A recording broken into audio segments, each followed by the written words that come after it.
Интересный факт. Сразу после обычного Нового года в декабре все убрали любые декорации, елки, ничего не было. Уже с 5 января как будто обычное время. А уже с 10 с 15 января начали повсюду продаваться цветы, кошки.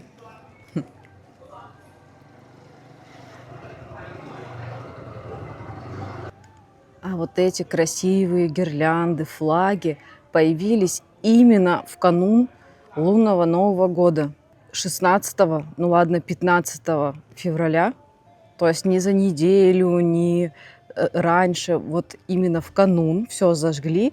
И вот теперь Новый год начался, и вот уже 4-й день горит иллюминация. Вот такие интересные.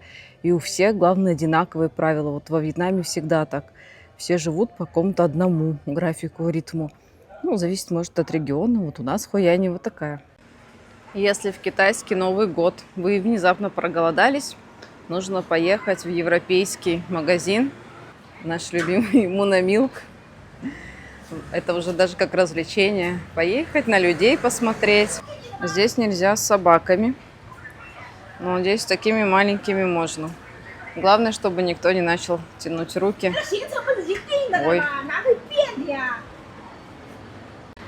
Знаете, часто бывает ощущение, что не знаешь, что хочешь поесть, вроде это не хочется. А сегодня у меня сильное ощущение, четкое, чего я хочу. Я хочу сделать вот такую лапшу, но по рецепту балийскому. Принято единственное верное решение. Можно взять что-то такое и не мыть посуду, но мне нужно будет это готовить в любом случае. То есть это не просто заварить лапшичку, так что можем вообще за 3,50, либо за 9.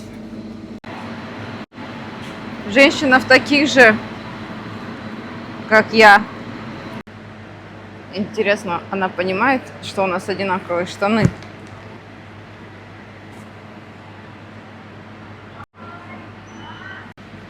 Настолько все хаотично разбросано, как будто все разобрали. Смотри, что-то чипсы валяются. Ну, либо дополнительные работники не выходят сейчас. Принглс у нас 47 да, это $2. А Лейс 23, это меньше $1. Есть еще вот такие модные упаковки. Следующий шаг – это овощная смесь. Ой, здесь целый отдел Харибо, да? Знаю, что в России много других появилось мармеладок, но у нас есть вот такие оригинальные. Но мы, кстати, тоже покупаем местные вьетнамские. Намного дешевле и вроде как вкуснее. Но это Максим у меня любитель. Интересный факт. Кто давно живет в Ничанге, Дананге, знает, что гречка всегда стоила наоборот. Вот это 80, а вот это 72. А сейчас они поменялись местами, и вот это стоит 72, алтайская. А это, кстати, видите, даже цена была вот 75 донгов, но на самом деле на 89. Живите теперь с этим. И раз уж я шикую, и у меня такая холостая ночь. Максим уехал на Визаран на сутки. И у меня сегодня холостяцкий вечер. Еще из красноярских времен я обожаю черри джус, вишневый сок. И здесь это вообще не распространено и мало где продается. Но вот я съездила в европейский магазин, заварила себе вот так лапшички с мексиканской смесью и чипсы Лейс. Стоит такой сок 85, и еще есть за 79. Но я посмотрела состав, здесь грейп, а вот здесь именно черри. Здесь продается колбаска Мираторг, еще какой-то ремит. Вообще такой Russian Corner, видите? Ну и много вообще колбасы. Так, это что-то праздничное. И там целая витрина праздничного. У меня получился какой-то набор холостяка Зумера. Все вместе, но это из-за сока, получилось 140 тысяч. Много это или мало? И мы едем куда? Мы едем на море.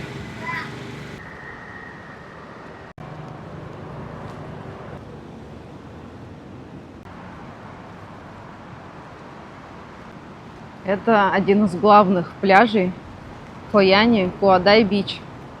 Есть еще Анбанг и Куадай. Собственно, вот была вывеска у этого пляжа. А сейчас поставили вот такую огромную, яркую, со звездами, которые, кстати, можно поднять, держать в руке, фотографироваться. Красиво, нарядно, подсветка. Еще здесь работают уличные палатки, которые я не понимаю, что продают. Какие-то напитки. И всегда они пристают, идите к нам. А я вообще даже не знаю, что у них там имеется. Мы сюда приходим погулять с пёселем и посмотреть на волны. Необычное в пляжах этой части — это волнорезы. Вот такие массивные, гигантские. Еще внутри моря тоже много волнорезов. А необычно сейчас — это то, что нет луны, так как первые дни же Нового года, и фаза луны такая, что ее не видно. А уже 3 марта будет полнолуние, и я планирую организовать костер, пригласить всех ребят из чатика и вообще несколько дней подряд наблюдать за восходом луны. Я сейчас немного кринжанула, вот только что вам рассказала про то, что они пристают, что-то предлагают, и вот бежит такая вьетнамочка в этой своей шляпе ко мне, а я прям начинаю убегать демонстративно и кричу: Лосяш, побежали, побежали, и она как бы за мной так бежит, а я убегаю. Ну, реально не люблю, когда пристают.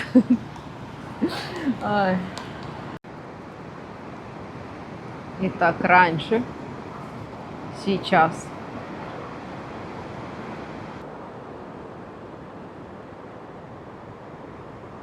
Знаете, есть люди, которые всех любят, которые, более позитивные, особо там не нервничают, не раздражаются.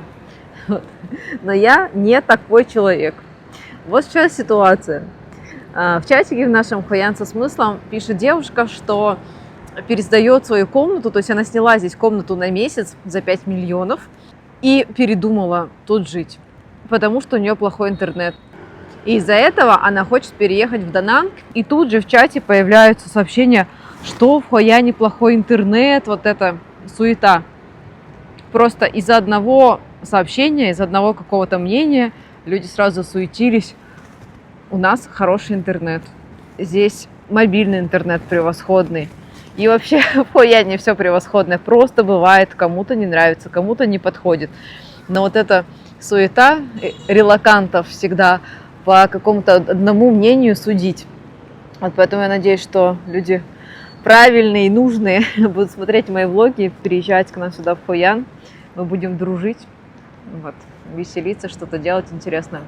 Завтра я иду на группу поддержки к Марине. Она такой формат придумала. Ой, это что такое? Просто встречаемся, болтаем, беседуем о наболевшем. Вот можно как раз рассказать про все, что бесит и не нравится. Ну и как бы где-то советом, где-то словом, где-то просто молчанием друг друга поддерживаем. Такое комьюнити. Вторая встреча похожа немножко на клуб анонимных алкоголиков, только здесь все не анонимно, и многие не пьют, но едят. И поэтому после встречи в прошлый раз мы еще ходили вкусно кушать, и в этот раз я рассчитываю, что так же будет. Еще в чате часто спрашивают про турники, про спортивные площадки. У нас есть одно любимое место в рисовых полях. Оно особо даже на Google картах как-то не отмечено, так фотографий нет. По крайней мере, когда я искала просто из дома, я не обнаружила прям точку на эту спортивную площадку. Но фишка в том, что здесь не выключают свет всю ночь. То есть мы приезжаем в час, в 2 ночи. Здесь никого никогда нет. Но сейчас время 8:30, поэтому есть. А так, очень здорово, что она доступна. Из турников раз. Это брусья и перекладина. Все необходимое. И что самое главное, сетка для бадминтона. Покупаешь свои ракетки и играешь. Вот такое место прям от сердца делюсь, потому что оно шикарное. Очень нравится мне сюда приходить. Вот сейчас пришла просто показать и захотела сразу посидеть, с лосяшком погулять. Да, лосяш, ты еще будешь гулять? Ты не нагулялся? Давай, пойдем. Много здесь побегать. Ты мой веселый пес. Такой довольный. Вот только что на пляже гулял много. И выпустила опять, и как заново. Так. Вот поэтому мы его называем лосяш. Видите, как он ходит? Как лось. Да. Все, ты погулял. А сейчас сразу нескольких людей задену за живое. Это наши апартаменты, в которых мы с Максимом прожили 2 месяца, с июля по октябрь, или 3. Там до сих пор мой Колиус наш остался. Все покрасили и оставили цветок, не стали убирать, представляете? Ну, я думала, что вообще все они выбросят. Вот. А ребята, которые хозяева нашего лосяша, нашей собаки, они здесь вообще прожили пару лет. То есть заселились вот после ковида и снимали это жилье, вот представляете, с видом на рисовые поля. Сначала за 6 миллионов в месяц, потом мы подняли за 8. Да. И здесь тоже жила вьетнамская семья. Сейчас кто-то, наверное, еще заехал. Здесь был такой заборчик.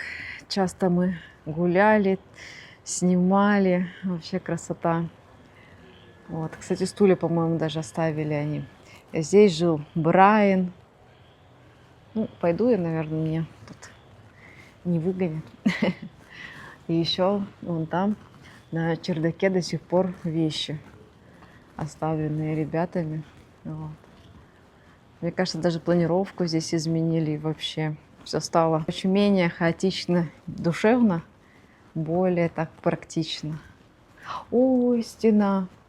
А здесь у нас был такой задний дворик, тоже растения, вон горшки. А сейчас и здесь тоже.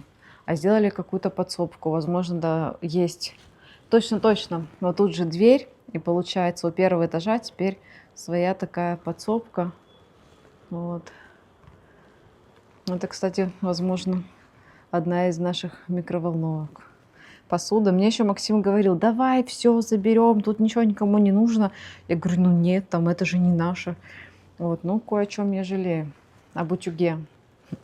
Вот единственное, что мы не взяли, что мне иногда нужно, это утюг. Офигеть, да? Прям необычно. И дверь.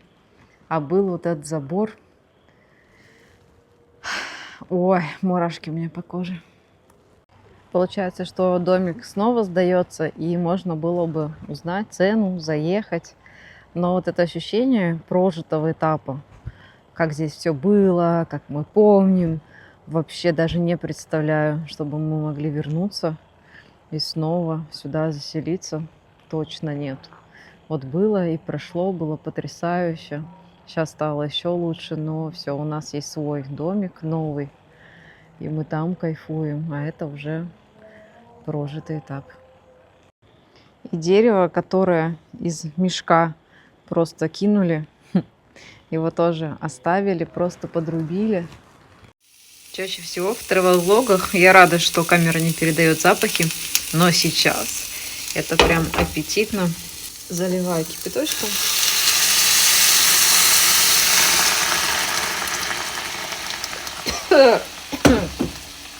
Ой. Так.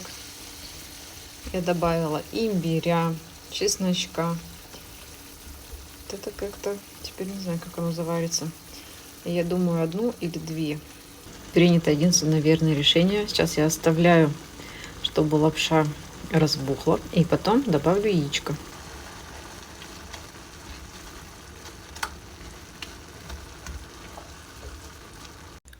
Почему я называю это блюдо балийским?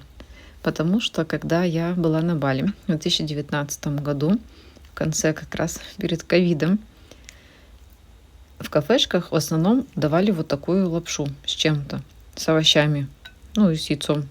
Бывало еще с креветками, с курицей. Вот это было самое распространенное блюдо не в европейских кафешках, а вот таких обычных, ну, локальных, по всему острову, не в Чингу, а ну, в других местах, короче.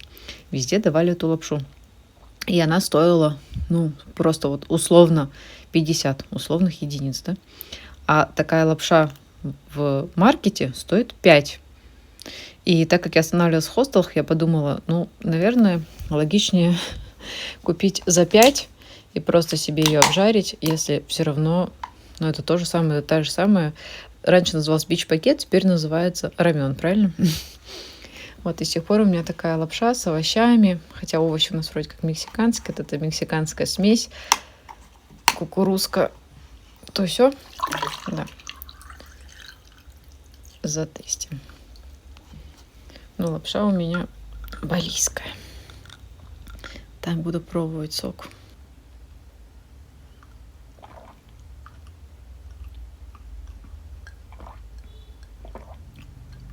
Очень вкусно.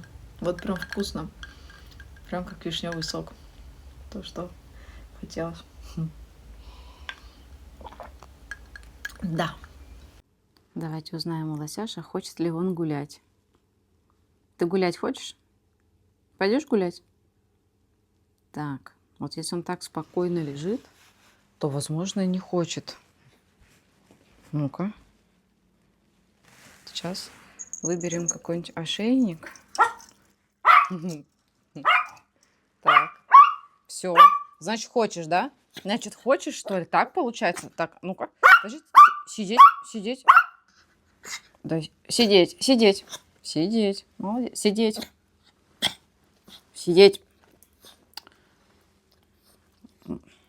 A few moments later. Можно успокоить?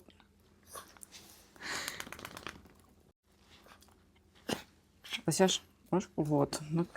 Сам уже занырнул, уже говорит, давай ты мне уже этот ошейник. И погнали. И погнали, да? Погнали.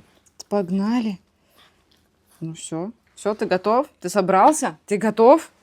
Давай.